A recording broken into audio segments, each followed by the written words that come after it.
మన ఇండస్ట్రీ సడన్గా ఒక షిఫ్ట్ని అయితే కోరుకుంది. ఏదైతే వాళ్ళు తీసే మూవీస్ ఏవైతే ఉన్నాయో ఆ జానర్స్ అనేవి చాలా కాన్సెప్ట్ డ్రివెన్ ఓరియంటెడ్ మూవీస్ అయితే తీస్తున్నారు.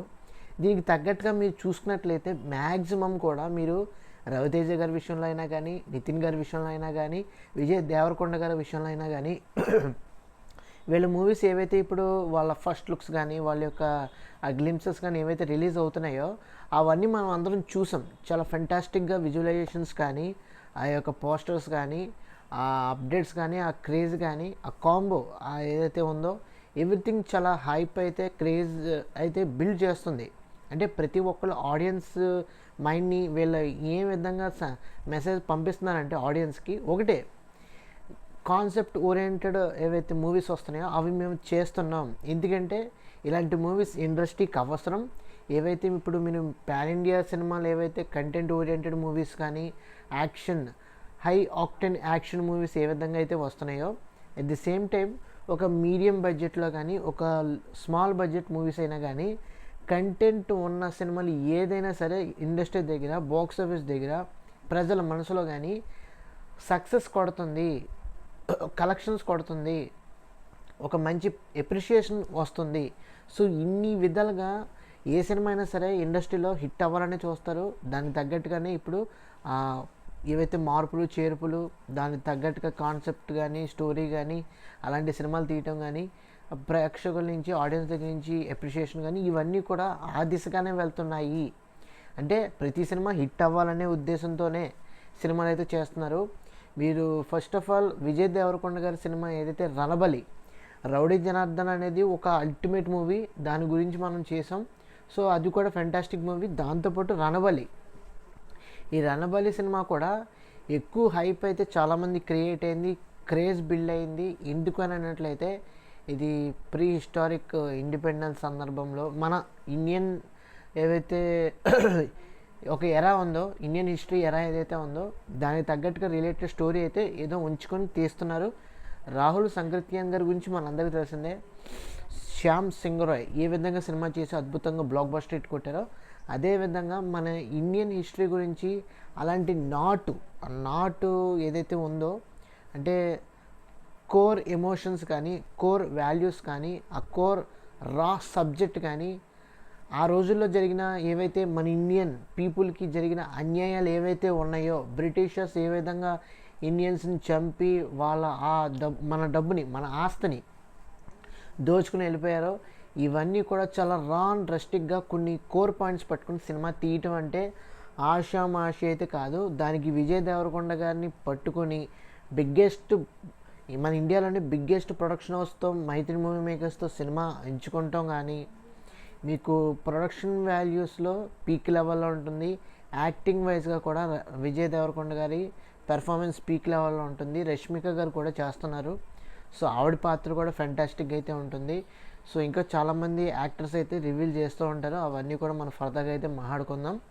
సో దీని గురించి ఇలా ఉంచితే, ఆ సినిమా యొక్క ఆ కోర్ ఏదైతే ఉందో, హిస్టారిక్ ఇండిపెండెన్స్ సంబంధించింది అవ్వచ్చు, ప్రీవియస్గా బ్రిటిషర్స్ వచ్చిన సమయం, ఆ పాలించిన సమయం, ఇండిపెండెన్స్ వచ్చిన సమయం, ఈ మూడు ఏవైతే టైం లైన్ ఉందో, ఈ టైం పీరియడ్ ఉందో, దీన్ని చాలా బాగా సినిమాలో చూపిస్తారా అని నేనైతే అనుకుంటున్నాను. ఆ సందర్భంలో ఒక కోర్ స్టోరీ అయితే ఉంటుంది, రా స్టోరీ అయితే ఉంటుంది.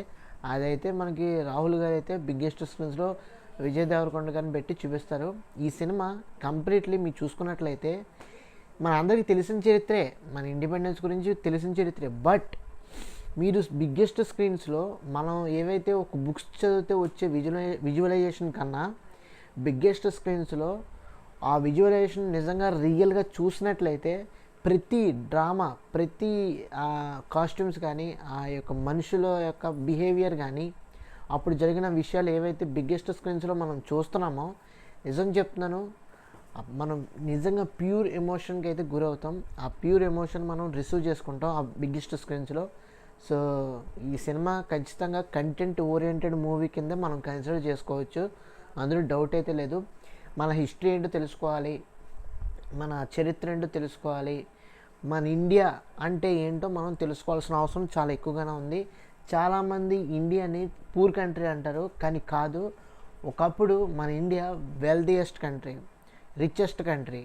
సో బ్రిటిషర్స్ వచ్చిన తర్వాత సర్వనాశనం చేసి వాళ్ళు ఎత్తుకెళ్ళారే కానీ మనకి పూర్ కంట్రీ అయితే ఏమీ కాదు.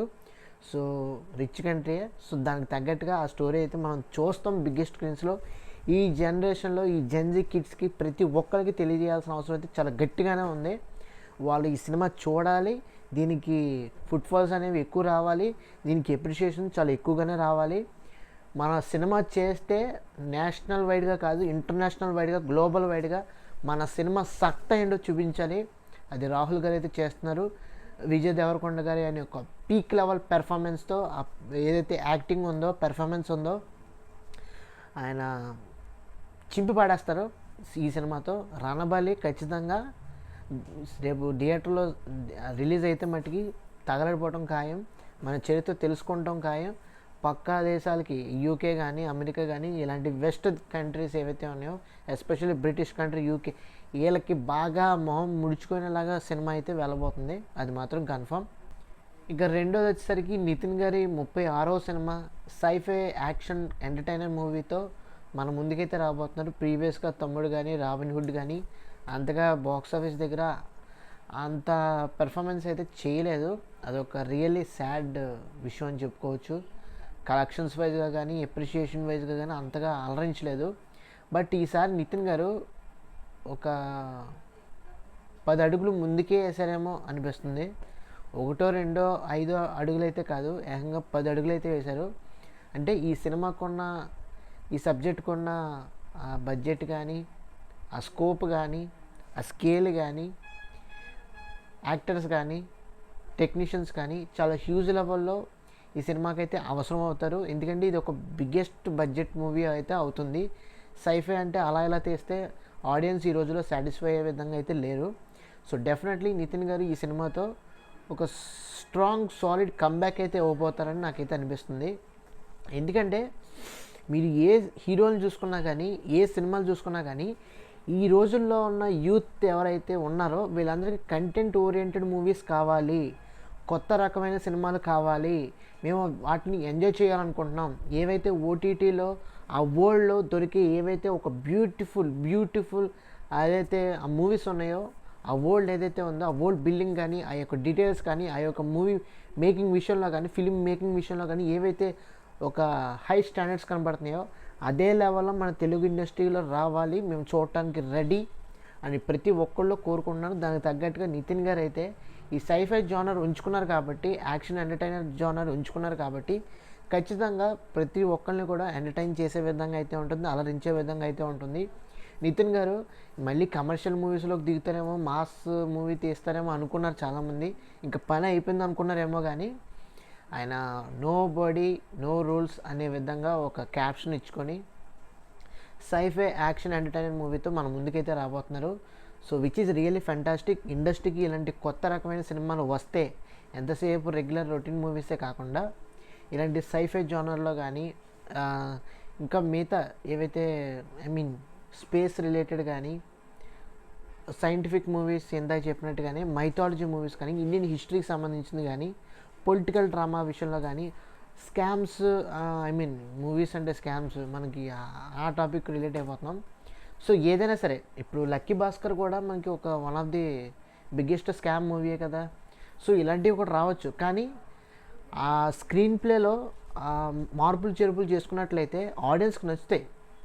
అది తెలిసిన కథ అయినా సరే మనం దాన్ని మార్పులు చేర్పులు చేసుకున్నట్లయితే, ట్రీట్మెంట్ చాలా కొత్తగా ఇచ్చినట్లయితే ఆడియన్స్ నిజంగా ఫిదా అవుతారు. సో ఇలాంటి సినిమాల్లో మనం తీసుకురాకపోవటం అనేది పెద్ద విషయం అయితే కాదు, ఖచ్చితంగా తీసుకురావచ్చు.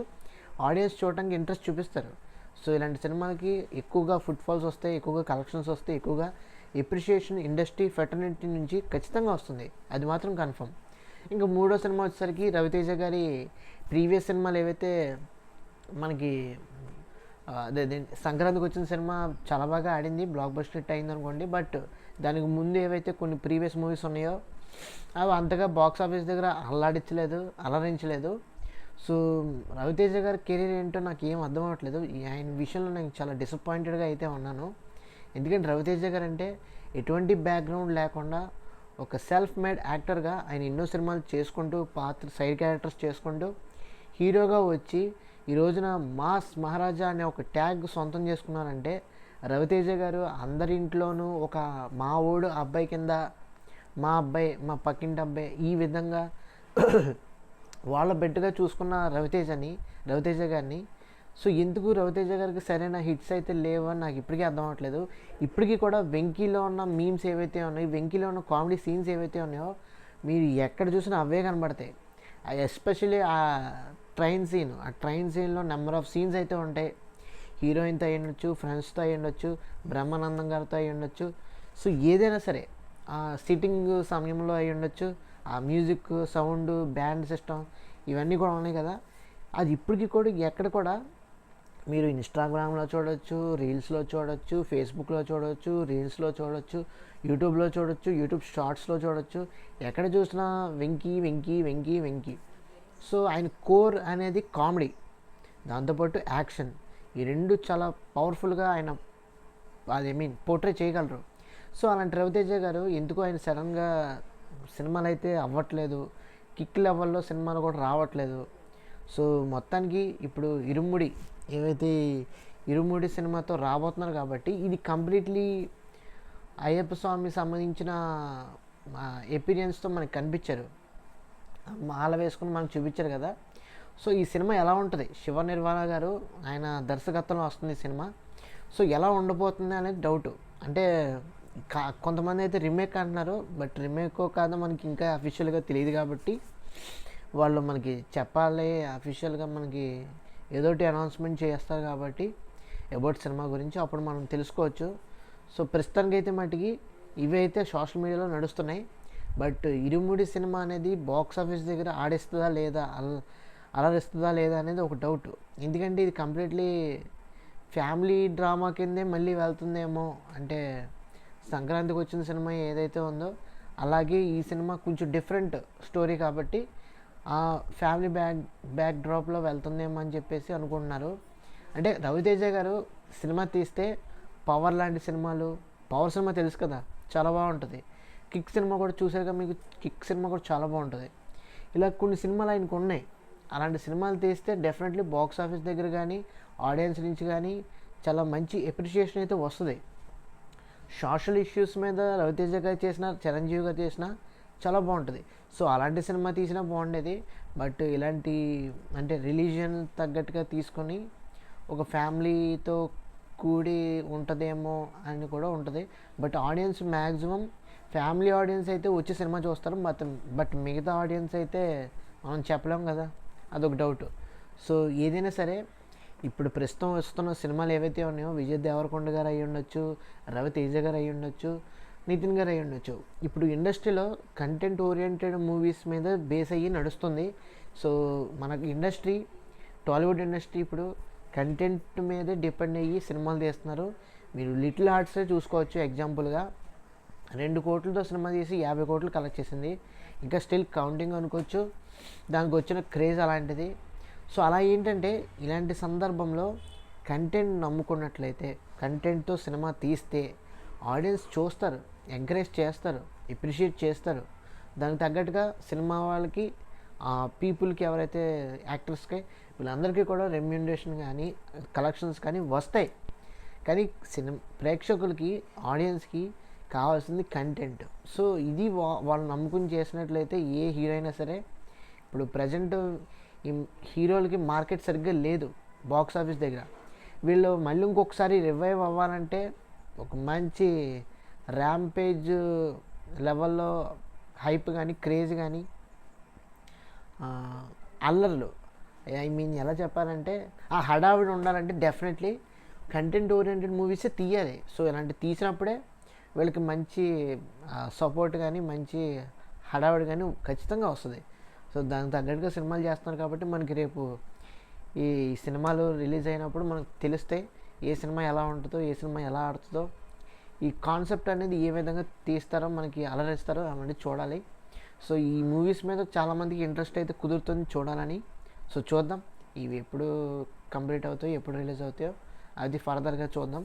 సో ఇది ఓవరాల్గా ఈ మూవీస్ గురించి, మన ఇండస్ట్రీలో వచ్చే మార్పుల గురించి, ఆ మార్పులకు తగ్గట్టుగా సినిమాలు ఆడియన్స్కి నచ్చే విధంగా, ఆడియన్స్కి కొత్తగా చూపించే విధంగా, వాళ్ళని అలరించే విధంగా, మెప్పించే విధంగా సినిమాలు ఏవైతే వస్తున్నాయో ఇదంతా కూడా కంప్లీట్గా మీకు అర్థమయ్యేలా చెప్పాను అనుకున్నాను. ఈ వీడియో మీకు నచ్చినట్టు తప్పకుండా మన ఛానల్కి అయితే లైక్ చేయండి, మీ ఫ్రెండ్స్ అందరికీ షేర్ చేయండి, తప్పకుండా సబ్స్క్రైబ్ చేసుకోండి. Thanks for watching. See you again. Bye bye.